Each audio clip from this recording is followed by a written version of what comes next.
In recent weeks, there have been a spate of articles about shuttered churches, closing churches in Canada, really emotionally rich articles about the loss of churches in Canada. The subtitle of the CBC article says it all: shrinking congregations and rising maintenance costs force old churches to be closed, sold, or repurposed.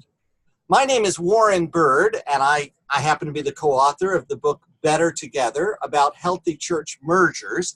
And I'm joined by two other colleagues, Graham Singh and Jim Tomberlin, and they'll introduce themselves, and we're going to talk a little bit about alternatives to this idea of having to close churches. Graham Singh from Montreal, talk to us about a couple of options.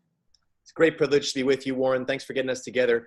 I come at this first from the perspective of one of those old churches. I'm a minister in the Anglican Church and come from a network called Holy Trinity Brompton in the UK, where the Alpha Course came from.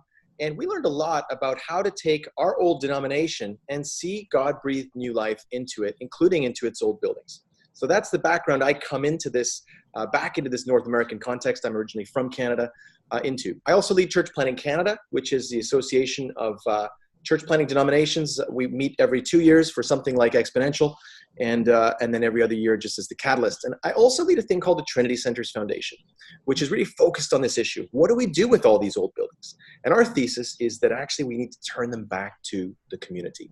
That's where we win a lot of friends with the people who once found those places as their home, and where we actually do better church too.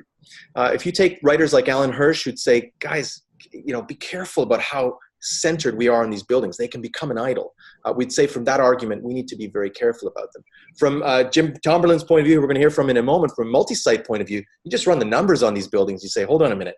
Those old buildings, they are not worth it. We'd rather just rent a cinema or rent a school.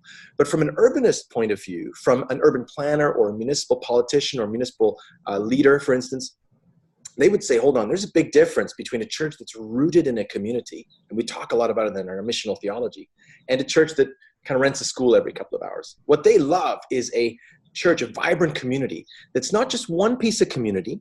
And if you think of it like a 2x4, you can break a 2x4, right?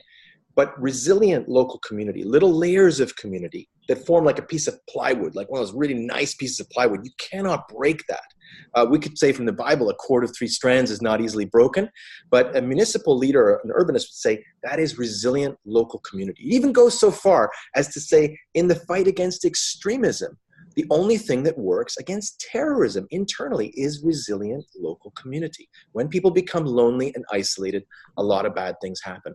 So our perspective is to say, hey, is this a church planting problem? Is this an urbanism problem? Is it a problem for the old denominations? No, we'd say it's all of those. And actually, one of the things I'm most excited about, which is so many reasons to be excited about this conversation, is actually the multi-site conversation. A lot of suburban churches built by the boomers out in the burbs, fantastic churches, loads of energy, but they're realizing something. Hipsters and millennials, they hate the suburbs. They want to be in the cities. And so a lot of the multi-site movement has been looking for quite a while, as you know, and I know we're going to hear about this. A third of multi-sites, as far as we know, are in actually merges or they're with existing churches. Multi-site is trying to move into the city. And here we have this problem. And so we're taking kind of some of the things we're thinking, and we want to partner with people like Jim and hear, hey, how does multi-site look at this? Jim, how about that? Well, Graham, what an incredible affirmation of what the local church can be. A key part, and is a key part of communities. But what we're seeing in the multi-site movement, I was a pastor for 25 years, a Baptist pastor, and one of the early pioneers of the multi-site church movement, started my company, Multi-Site Solutions. But one of the unintended but good consequences of the multi-site movement was this whole trend of church mergers. Before the multi-site church movement, the mergers was really kind of a lose-lose. It wasn't a great option. But what the multi-site movement has done is catalyze a new kind of merger that has healthy outcomes. And as you mentioned, 1 out of 3 multi-site campuses today have come about as a result of a church merger or acquisition of a church building that was usually in decline and unable to sustain itself, and now being adopted or merging with a strong church in the larger community.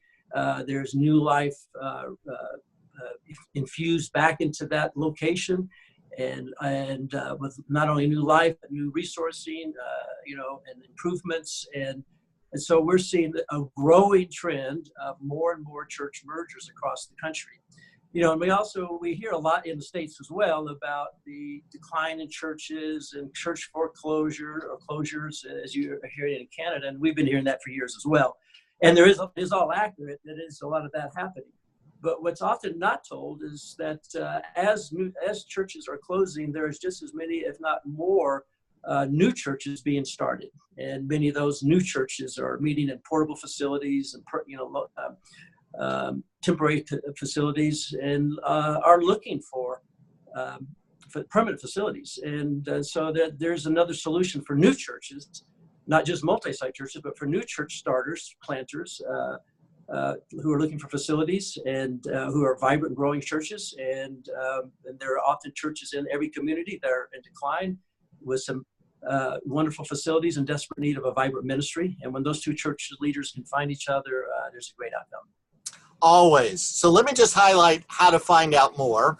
The book, Better Together, Making Healthy Church Mergers Work, by Jim Tomberlin and Warren Bird. And Graham Singh, highlight the two websites of the two entities that you described. So the end of this year, we meet in Montreal as the Church Planting Community of Canada, and that's under churchplantingcanada.ca. And the Trinity Centers Foundation is trinitycenters.org. More information on both of those sites. Great. And again, I'm Warren Bird. That was Graham Singh and Jim Tomberlin responding to these articles about so many closures. Yes, it's sad, but there are other alternatives than just closing the doors and leveling the building. Thanks for joining us today.